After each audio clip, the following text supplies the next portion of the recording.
మా కళ్ళలో కూడా లేదండి మాకు ఇలాగ అవుతుంది అని. ఏదో మీ దయ వల్ల, దేవుడి దయ వల్ల దేవుడు రచించి దేవుడు పంపాడు మనం.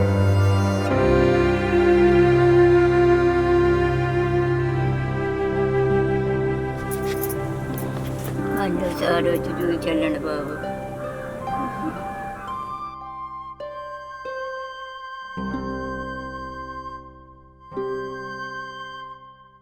ఏం పేరమ్మా నీ పేరు? నా పేరు నరసమ్మ అండి. ఏ ఊరు మీది? జంగంపాలెం అండి.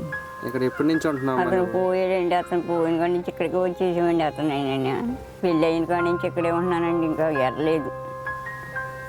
అతనికి ఇల్లు లేక తీసుకొచ్చేసాడు ఇక్కడికి అమ్మగారి. భర్త చనిపోయాడు అంటున్నా కదా, ఎలా చనిపోయాడు ఆయన? ఇక్కడే సరిపోయాడండి. అదే ఎలా చనిపోయాడు? బాగుంది, రోగం వచ్చిందండి. రోగం తెచ్చిపోయాడు. చనిపోకముందు మీ ఆయన గారు ఏం చేసేవారమ్మా ఇక్కడ? కూరగాయలు అమ్ముకునేవాడండి. ఎన్ని సంవత్సరాల పాటు వ్యాపారం చేసుకుంటారా బతికేవాడు? ఏదో చేసేవాడిని అండి. కొన్నాళ్ళు బట్టలు సరి పని చేసాడు, కొన్నాళ్ళు కూరగాయలు అమ్ముకున్నాడు. కూరగాయలు అమ్ముకున్న దాంట్లోనే తెచ్చి నిన్ను పోషించేవాడా? పోషించేవాడండి. చచ్చిపోయి ఎన్ని సంవత్సరాలు అవుతుందమ్మా? అవుతుందండి 30 సంవత్సరాలు, 30 సంవత్సరాలు కాదు, 20 సంవత్సరాలు అవుతుందండి. మరి అప్పటి నుంచి మరి నువ్వు ఎలాగుంటున్నావు? నీకు నాకు పింఛన్ డబ్బులు ఇస్తున్నారు కదండి బాబు. ఎంత ఇస్తారమ్మా పెన్షన్ డబ్బులు నీకు? 2250 రూపాయలు ఇస్తున్నారండి. నీ పిల్లలు ఎంతమంది అమ్మా నీకు? పిల్లలు లేరు బాబా. ఎవ్వరు లేరమ్మా నీకు అసలు? ఎవరు లేరు. అప్పు కుదిరేది ముద్దండి పెడుతుంది. నీ అసలు మీ అన్నదమ్ములు ఎవరో లేరు. దిక్కులేందని ఇంకెవరో లేరు. దేవుడే నాకు ఆడాడు అమ్మా. ఆవిడ దేవురమ్మా, అప్ప కూతురు అని చెప్తున్నావు కదా. కాటేకోనండి. నువ్వు లేవలేని పరిస్థితి కదమ్మా నువ్వు. అవునండి. మరి భోజనం వండుకోవడానికి నీకు ఎలాగా గడుస్తుంది? నాకు ఎలా గడుస్తుందండి? పింఛని డబ్బులే. పిల్ల ఉన్నదా? పిల్ల ఉండి పెడుతుందా బాబయ్య? మేము ఇందాక పరిస్థితి చూస్తేనే లేవలేని పరిస్థితి. లేకపోతున్నానండి. బయటికి రాలేకపోయా. మంచి తీసుకొచ్చారు. పాలు పొట్లెట్టేస్తున్నాయండి. మరి నీకు భోజనం ఎలాగా వండుకుంటున్నావు? ఎలా గడుస్తుంది? వండుకోవట్లేదు బాబు. వీడ తెచ్చి పెడుతుంది కొన్ని వెతుకులు. మీకు వండి పెట్టే ఆవిడ పేరు ఏం పేరమ్మా? సూర్యకుమార్ అండి. నా పరిస్థితి ఏంటి? నన్ను విడిచిపెట్టి వెళ్ళిపోతుందేమో. నన్ను చూసి లేరు. పాత కోసుకుంటే వడపోతుంది. మొదలు తెచ్చి పెడుతుంది. నాటికి రాతుంది. నా పరిస్థితి ఏంటని నాకు అదే ఆలోచన అండి. ఇంకేమీ లేదు. ఎవరైతే చూస్తున్నారో ఆవిడకి నిజంగా ఆవిడ కృతజ్ఞతలు చెప్పాలా మీ అప్ప కూతురికి. వెళ్ళిపోతుందేమో. నా పరిస్థితి ఏంటని ఏడుతున్నానండి బెంగట్టుకుని. ఏం అవసరం లేదమ్మా. నీకంటూ ఆవిడ తోడుగా ఉంటుంది. తర్వాత పైన భగవంతుడు కూడా నీకు తోడుగా ఉన్నాడు. ఏం పర్వాలేదు.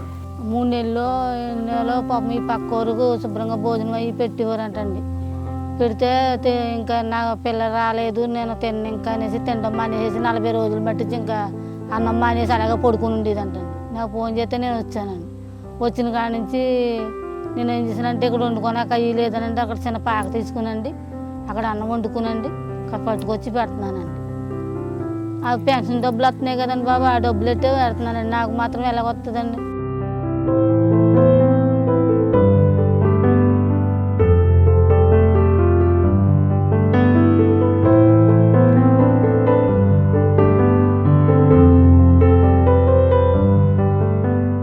మీకు నెలకి సరిపడే సరుకులు కూడా తెచ్చాం.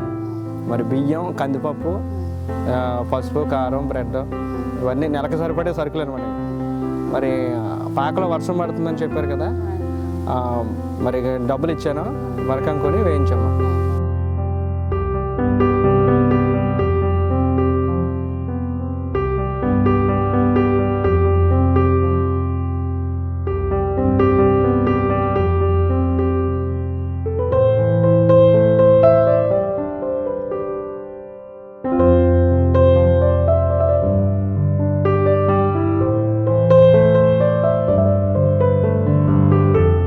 అంటే అండి, నేనే ముసలమ్మని ఎలా పోషించాలో నాకే అర్థం అవ్వలేదండి. 2 రోజులు మడిచి కూడా ఇప్పుడు ఇవన్నీ తెచ్చివ్వటం మీద ఏదో దానికి కొంతకాలం కొంత వండి పెట్టి వర్తిలో మీరు ఏదో దేవుళ్ళగా వచ్చి ఇచ్చారండి. మరి ఆవిడ మరక అడిగింది, మరి దగ్గరుండి ఆవిడ పరిస్థితులంతా శుక్రముగా చక్కెర పెట్టి ఆవిడ జాగ్రత్త చూసుకోండి. మరి ఎవరైతే వేస్తారో దగ్గరుండి మరక వేయించి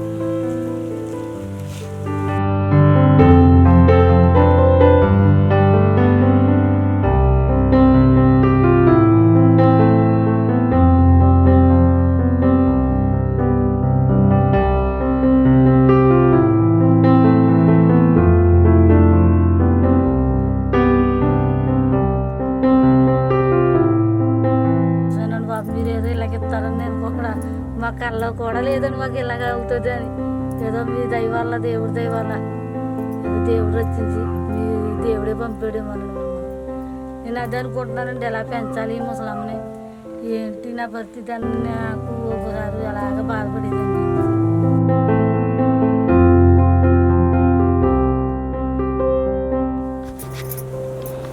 అయ్యో సార్ వచ్చి చూపించండి బాబు.